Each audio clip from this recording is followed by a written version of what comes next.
Olá, tudo bem?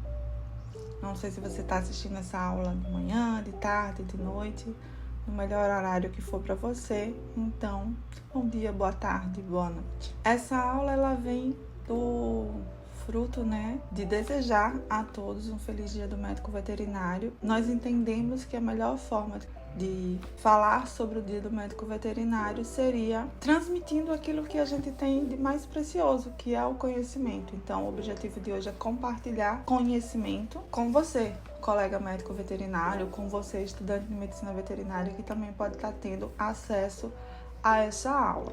Então, que fique aqui o meu feliz dia do médico veterinário. Vamos agora para a aula. A aula de hoje tem o tópico, o tema emergências oftálmicas. E na nossa rotina é muito comum recebermos colegas que ainda falam que a anatomia do olho é algo bem difícil. Então, pensando nisso, eu vou trazer aqui uma imagem de um olho, só para a gente situar, Que temos aqui a córnea, a estrutura mais externa, O olho é recoberto por pálpebras, elas têm a função de proteção. Aí a córnea, ela é contígua à esclera, que é aquela parte branquinha do olho. Seguindo, entrando no caminho da luz, nós vamos ter a câmara anterior, que fica preenchida de um aquoso, a íris, a pupila, a lente, que por sua vez está aqui entre a câmara vítrea e a câmara posterior.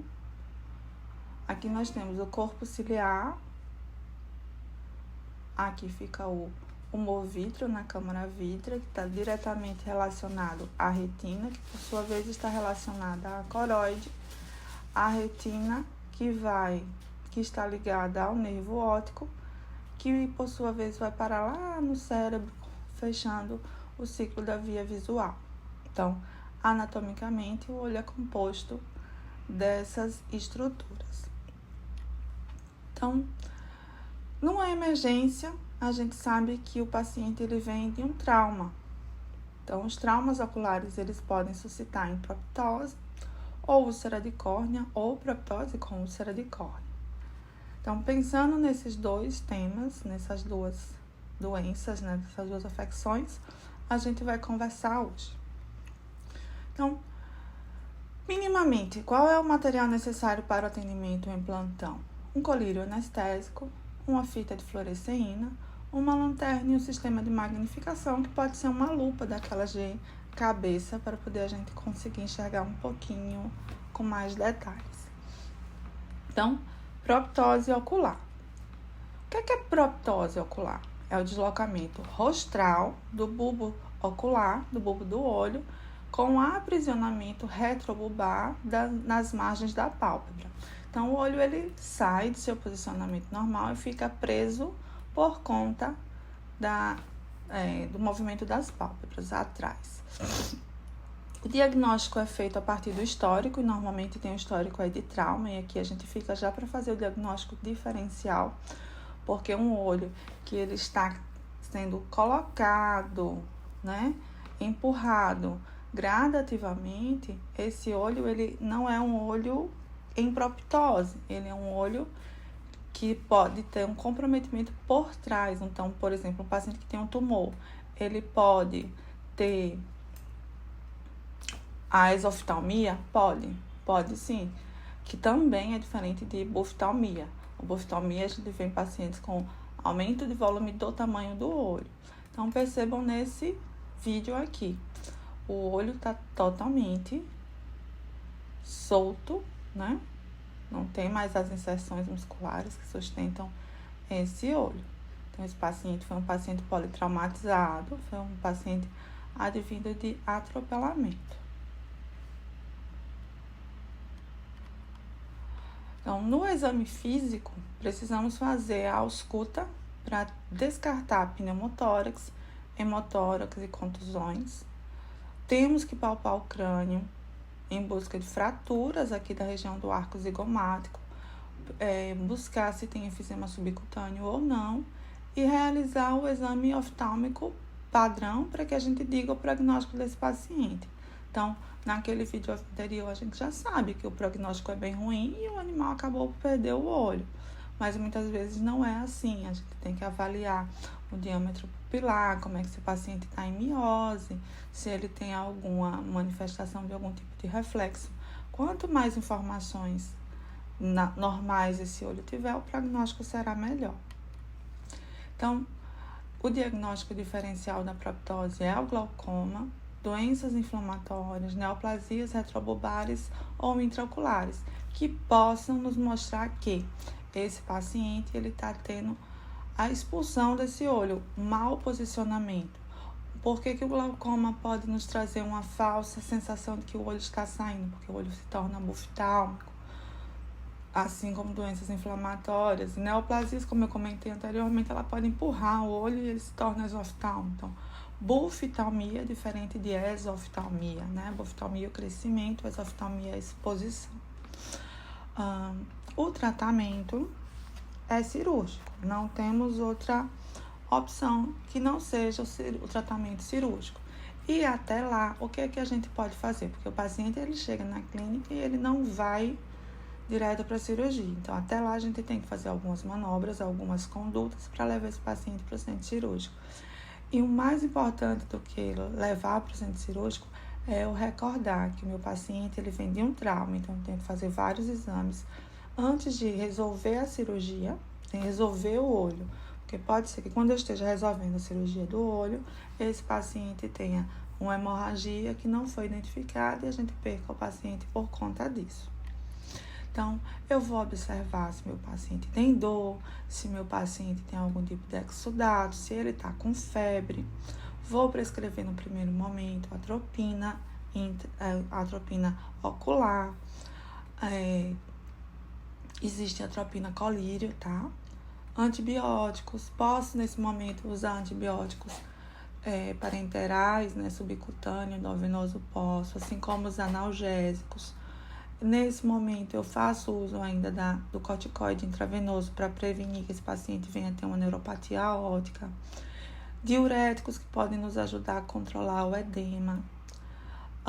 Posso fazer fisioterapia com compressa fria também nas primeiras 72 horas, mesmo depois que eu faça a cirurgia. Eu posso manter a fisioterapia, mas aí a gente pode começar a pensar em compressas quentes, vai avaliar muito o paciente.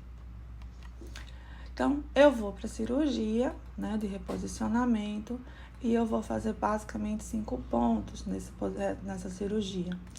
Os 2 primeiros pontos de cantotomia, né, dos cantos dos olhos, eu vou retirar em torno de 10 a 14 dias e o centro da sutura eu deixo para tirar entre 10 a 28 dias, que é o período de cicatrização. Depois que eu reposicionei o meu paciente, que eu removi todas as suturas, o que pode acontecer? O meu paciente pode estar cego, meu paciente pode estar estrábico, meu paciente pode ter úlcera de córnea, o olho pode estar em fites bulbis, que é a atrofia do olho, e ele pode estar começando a desenvolver glaucoma. Então, tudo isso deve ser avaliado quando eu remover todas as suturas. E você deve estar se perguntando, ela não mostrou a técnica, mas tenha um pouquinho de calma que eu já vou comentar, né? Então, pacientes com indicação de reposição do olho são aqueles que não houve o comprometimento de toda a musculatura. Há um comprometimento de cerca de 2, 3 músculos ali que esse paciente pode ter sido rompido durante o trauma, e aí a gente vai pensar sim no reposicionamento, porque precisamos lembrar que nós temos aí quantos músculos? 1, 2, 3, 4, 5, 6. Então, vejam esse caso clínico aqui. É uma pacientezinha, ela chegou, né, aparentemente ela estava bem. Os tutores chegaram e o olho estava diferente do outro, era a colocação deles. Eles até vieram de uma outra cidade. Então, a gente nota que o olho está realmente saindo aqui. E na avaliação, eu levei ela para cirurgia e a gente fez a técnica descrita lá no livro do professor Slater, né? Então, aqui o encarceramento, o olho fica desse jeito. A gente passa um fio nas bordas palpebrais, né? E vai fazer 3 arrimas de fio e cobrir essa córnea com bastante gel e fazer um movimento de alavanca. As pinças puxam para cima e aqui a gente pode até usar um cabo de bisturi, alguma coisa mais delicada, para empurrar o olho para dentro, né? Facilita bastante se a gente fizer uma cantotomia aqui, né? No cantinho, abre o canto do olho e esse olho vai entrar. Então, como eu havia comentado, a gente vai fazer o fechamento da pálpebra, já com esses pontinhos que eu deixei antes, ó, que percebam que são 3, 1, 2, 3, e a gente faz 4, 5 pontos aqui para fechar a cantotomia. Então, lembra que eu falei que a gente tira primeiro os pontos da cantotomia, então aqui, e depois vai tirar esses outros 3 pontos aqui. O que é importante quando eu fizer esse procedimento aqui? Ter certeza que meu ponto está passando dentro da pálpebra. Meu ponto nunca pode passar aqui por fora da pálpebra, porque senão meu ponto vai ficar diretamente ligado à córnea e vai fazer uma laceração corneana. Isso não é interessante. Tenho que fazer a aproximação desse ponto de maneira a fazer uma justaposição dessas pálpebras para que não fique espaço e o paciente consiga mexer nesse olho, até pela força de tração das pálpebras, ele consiga mexer e acabe lacerando. Isso não é interessante.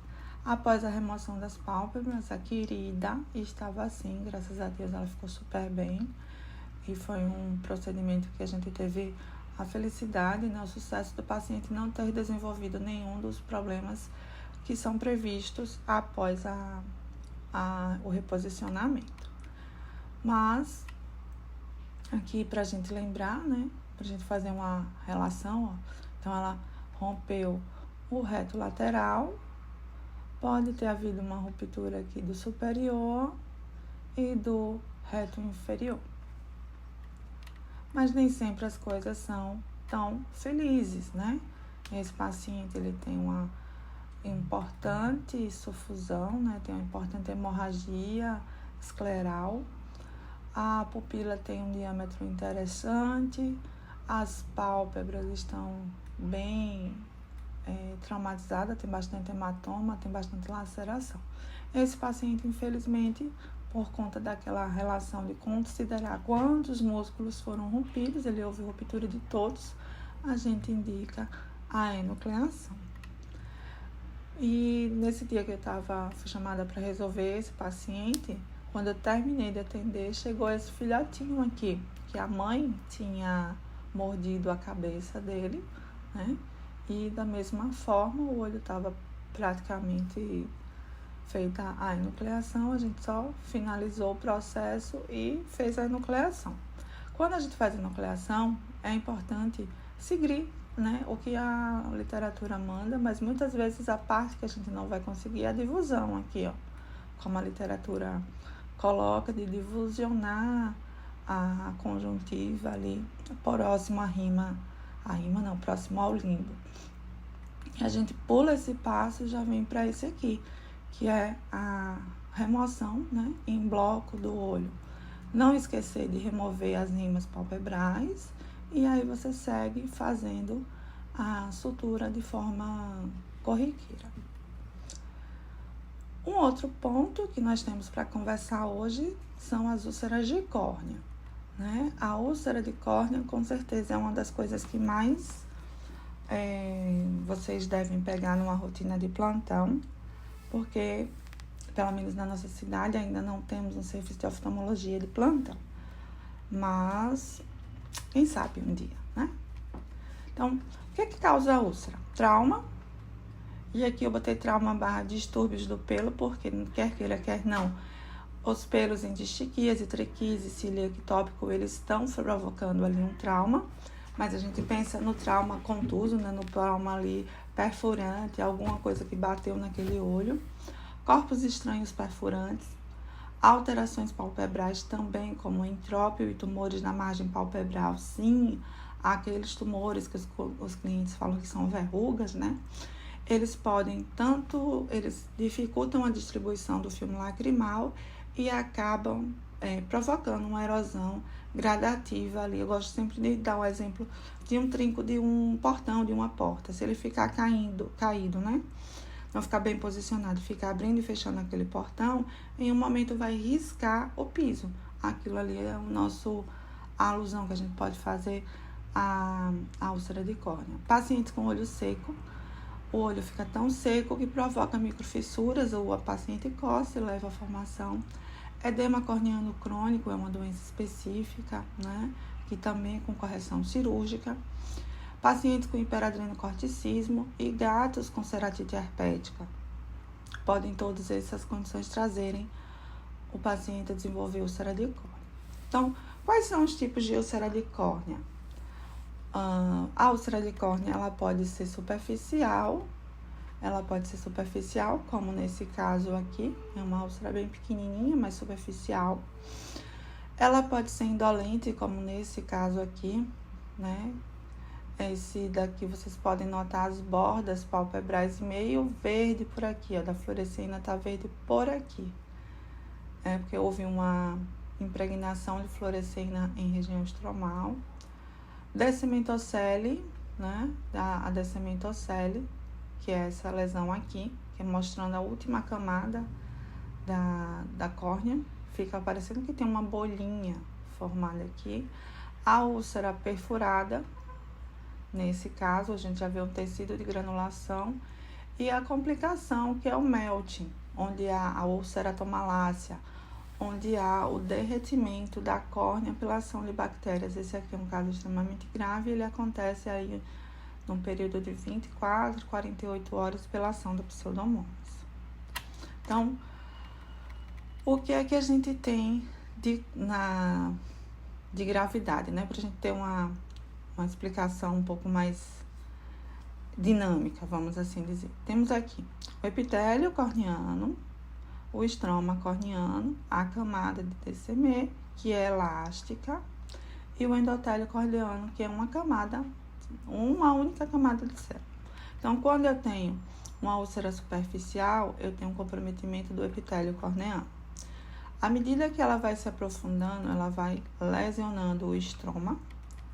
Cada vez ela se tornando mais profunda, a gente entra aqui na parte de cementocele. Então, quando eu entro numa úlcera em descementocele, eu não tenho mais estroma, não tenho mais epitélio corneano. E aí, para a perfuração, falta praticamente um nada. Quando há perfuração, a gente há a perda de conteúdo intraocular, né? Que é o que o doutor chega dizendo assim: doutor, eu acho que o olho do meu paciente vazou. Então, é isso que a gente percebe. Quais são os sinais clínicos da úlcera de córnea? Dor, manifestada ali pelo blefaloespasmo, pela protusão da terceira pálpebra e pelo lacrimejamento.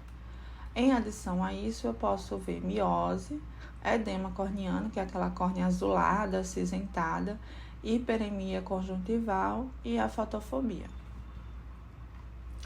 O tratamento da úlcera de córnea, a gente pode utilizar tratamento ocular baseado no uso de antibióticos, tobramicina, ciprofloxacina, moxifloxacina e gatifloxacina.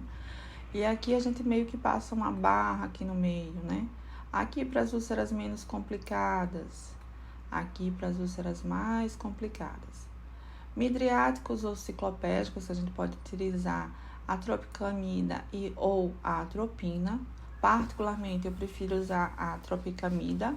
A atropina não é para utilizar por longos períodos, tá? Lágrimas artificiais, uma excelente opção é o uso de hialuronato.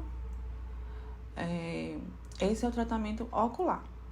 Em pacientes que eu tenha uma complicação maior e que eu veja que eu preciso mais suporte, eu posso usar por via oral, como antibiótico, a doxiciclina, a marbofloxacina, a amoxicilina, com o ciclavulanato, vai depender do meu julgamento.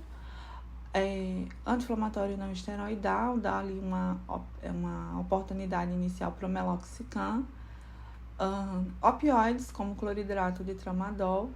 E lembrar que a úlcera de córnea é uma condição que pode sim ser tratada por cirurgia. Nós temos diversas modalidades de cirurgia para tratamento da úlcera de córnea.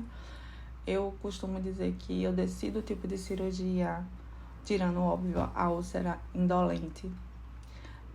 que ela tem um padrão de cirurgia a ser seguido, mas as outras úlceras eu decido à medida do que eu converso com o olho. Então, eu vou considerar a localização da úlcera, profundidade da úlcera, como que o tutor é capaz de cuidar desse olho, nível de infecção que pode estar ali na região periocular, tudo isso determina a minha escolha cirúrgica. E é uma conversa para um outro momento. E não esquecer jamais, em tempo algum, o uso do colar protetor. Então, colar protetor é tão importante quanto colocar colírio ou fazer medicação por via oral. Uma coisa que é importante vocês levarem em consideração, que os antibióticos a gente deve fazer a cada pelo menos 4 horas, intervalos menores de 1 a 1 hora, 2 em 2 horas, não é interessante no primeiro momento. Os midriáticos a gente pode fazer a tropicamida a cada 8, a atropina a cada 12, e o hialuronato acompanha quando você for instilar a tobramicina, a cipro ou antibiótico de maneira geral. Sempre respeitando o intervalo de 10 minutos entre gotas, porque senão a primeira gota vai ser lavada pela segunda gota. E aí você consegue conduzir. Ainda sobre a úlcera de córnea, essa é a sua conduta, né? Ali na emergência, no primeiro contato com o cliente. Se você percebeu que aquela úlcera de córnea não cicatrizou nas primeiras 48, 72 horas, eu sugiro que você peça uma reavaliação desse paciente e fotografe sempre. A dica aí para fotografar, coloca seu telefone no zoom de 2 e liga o flash para tirar a foto, e no retorno você faz uma nova foto e compara. Fazendo isso, você vai ver se houve melhora ou não. Não havendo melhora, é importante o encaminhamento para o profissional que trabalha com oftalmologia, porque todas aquelas outras causas, elas vão ser descartadas durante a consulta oftálmica, ok? Então, pessoal, eu quero agradecer a sua atenção. Eu espero ter contribuído, né? E que o meu presente ele tenha chegado aí para vocês de Dia do Veterinário de uma maneira importante para contribuir na sua rotina. Então, feliz Dia do Veterinário!